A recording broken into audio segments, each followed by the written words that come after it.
Une pauvre femme de ménage noire a volé la Ferrari d'un millionnaire pour sauver son fils.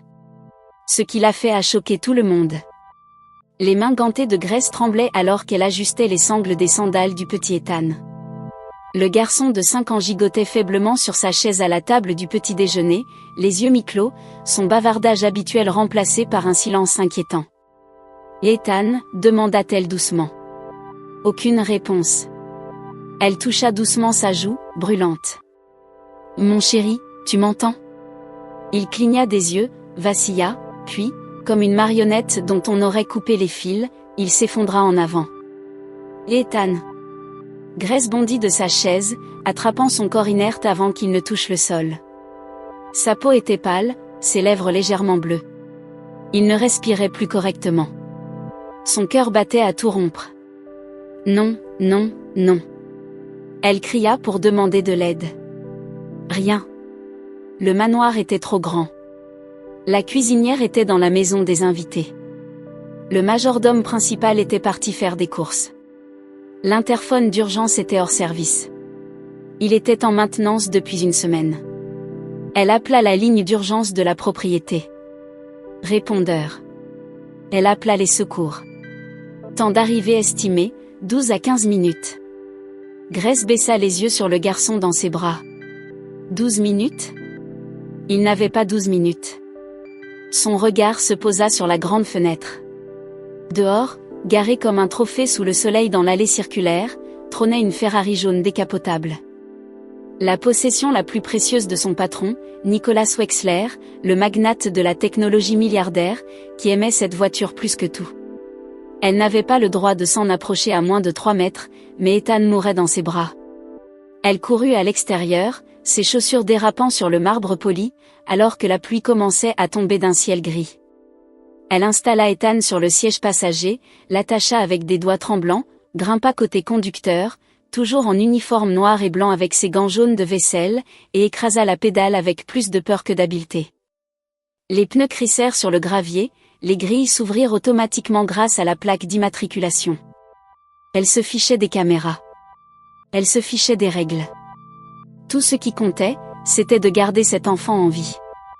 Le vent fouettait les cheveux de Grace tandis que la Ferrari filait sur l'autoroute à 98 000 par heure. Elle agrippait le volant comme si sa vie en dépendait. Mais ce n'était pas sa vie qui était en jeu. C'était celle d'Ethan. Il était affalé sur le siège en cuir, sa petite poitrine se soulevant et s'abaissant trop lentement. Elle jetait des regards vers lui, une main sur le volant, l'autre hésitante, tremblante, comme si son amour seul pouvait le maintenir conscient. « Reste avec moi, mon bébé. Reste avec moi », murmurait-elle encore et encore, la voix brisée. Elle grilla un feu rouge, évita un camion, faillit perdre le contrôle dans un virage. Les klaxons hurlaient, une voiture la klaxonna, quelqu'un cria, mais Grace ne s'arrêta pas. Parce que les mères ne sont pas toujours celles qui donnent naissance. Parfois, elles reçoivent un enfant par la responsabilité et l'amour, et c'était exactement ce qu'Ethan représentait pour elle. Au manoir, les caméras de sécurité avaient enregistré le départ de la Ferrari. Le personnel paniqua. Le majordome principal appela Nicholas Wexler, qui était en réunion au centre-ville. « Monsieur, votre Ferrari, elle a été volée. » Nicholas resta figé, silencieux. « Quoi ? Par qui ?» Ils hésitèrent. Grace, la femme de ménage. Il faillit lâcher son téléphone. Grace. La discrète Grace, qui n'élevait jamais la voix. L'idée semblait absurde. Appelez la police, aboya-t-il. Et ils le firent. Sur la route, le cœur de Grace semblait sur le point d'exploser. Elle apercevait maintenant la skyline de la ville. L'hôpital se rapprochait. Mais le temps, lui, s'échappait. Ethan convulsa soudain à côté d'elle. « Non » hurla-t-elle, tirant le volant brusquement, manquant de perdre le contrôle. Elle saisit sa main. « Ne fais pas ça, Ethan. Ne m'abandonne pas maintenant. On est presque arrivé, tu m'entends ?» Les larmes coulaient sur son visage. Sa voix se brisa, mais elle continua. Des sirènes résonnaient au loin, non pas derrière elle, mais devant. Elle approchait de l'entrée des urgences. Elle s'engaga dans l'allée de l'hôpital, la Ferrari jaune hurlant en s'arrêtant en travers de deux voies. Des médecins et des infirmiers accoururent. Grace ouvrit la portière. Il ne respire plus. Aidez-le. Ils se précipitèrent, soulevant le corps d'Ethan de la voiture.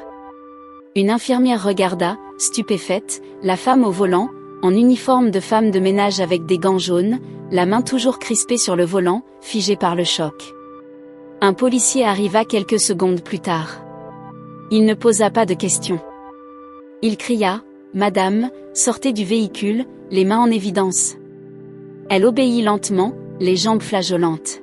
« Je ne l'ai pas volé, dit-elle doucement. Je l'ai sauvé. » Mais ils lui passèrent les menottes quand même. Et alors qu'elle se tenait sur le trottoir, les poignets liés, les larmes coulant sur son visage, la dernière chose qu'elle vit avant qu'on la pousse dans la voiture de police fut une infirmière criant, si elle ne l'avait pas amené maintenant, il serait mort. Nicholas Wexler arriva à l'hôpital, la fureur pulsant dans ses veines.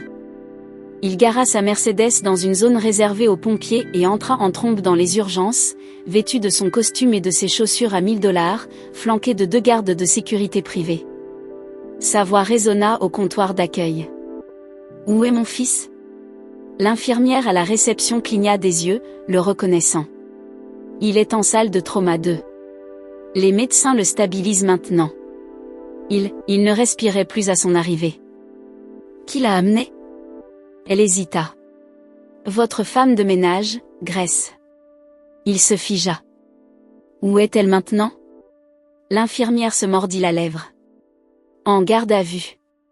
Elle est dans la salle d'attente. » Nicholas passa devant le comptoir, ignorant le protocole. Mais lorsqu'il atteignit la vitre de la salle de trauma 2, tout changea. À l'intérieur, le petit Ethan était allongé sur un lit d'hôpital, des tubes d'oxygène dans le nez, des moniteurs cardiaques bipant rythmiquement à côté de lui. Une infirmière lui frottait doucement la poitrine. Un médecin se penchait pour vérifier ses constantes. La peau de son fils semblait cireuse et faible, mais il était vivant, à peine. Nicholas posa une main sur la vitre. Sa voix tomba à un murmure. « Mon Dieu !» Un instant plus tard, le médecin sortit et le reconnut. « Vous êtes Monsieur Wexler ?» Nicholas hocha la tête. Le médecin acquiesça lentement. « Il a eu un collapsus respiratoire soudain. Nous pensons à une réaction allergique rare, extrêmement rapide et agressive. S'il était arrivé ne serait-ce que 5 minutes plus tard ?»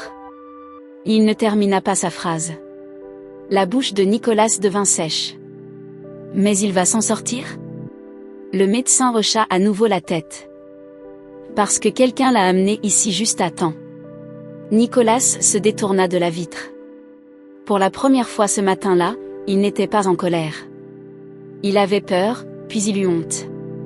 On l'escorta dans un couloir jusqu'à une petite pièce où Grace était assise, les mains toujours menottées derrière le dos, les yeux rouges et bouffis.